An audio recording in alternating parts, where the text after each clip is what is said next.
So let's get practical about our expectations. Parents all over the world are wanting their kids to get ahead. They're so well intended in it. They want their kids to do well at school, have great relationships, get great marks, use their time wisely, because they can see the pressures that are coming up in their adult life. But you know, the reality is there's a very fine line between helping our kids and actually hindering our kids. As a primary school teacher, I actually taught a lot of students who had learning difficulties.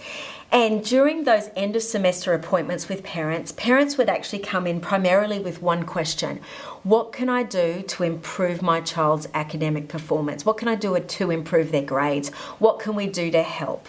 And so oftentimes I would have to break it to parents that no matter how many tutors they got their child or how much they made their child do homework, their baseline academic grades weren't going to change because their strengths actually lied in other areas.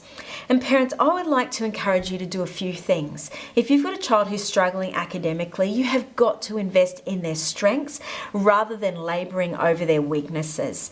Though many of us think the end game in life is maybe to be successful in a career or do well financially, you know, if you really break it down, you want the end game for your child is to have happiness in their life, have joy in their life, and to really be able to contribute who they are in a way that's ultra fulfilling for them. And for them to be able to do that in the long term, they need to be engaging with what's developmentally appropriate for them right now. So there's 3 really simple things that I want you to do while your kids are still children to help them explore themselves and find their strengths. And one of those things is make sure they have enough time for play. Please don't schedule every minute of their life with events and chores and homework. Make sure they have some free time to explore themselves. And very often I would find that children who were going to go into a trade one day would play carpenters when they were in my class in primary school. And it was just these little glimpses you got into the things that brought that child joy. The second thing I want you to do is really listen to their desires. So oftentimes we project our desires onto our kids, like we want our girl to do ballet, so they're going to do ballet.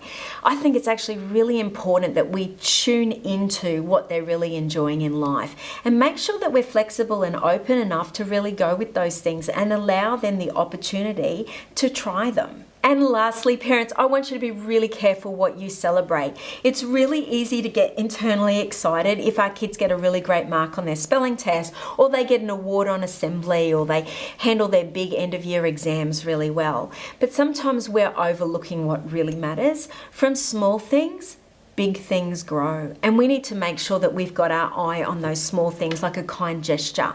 And we need to make sure that we're focusing not just on their achievements, but who they are. It's sometimes the smallest of actions and interests that, once strung together, can give us a really accurate picture of who our children are becoming.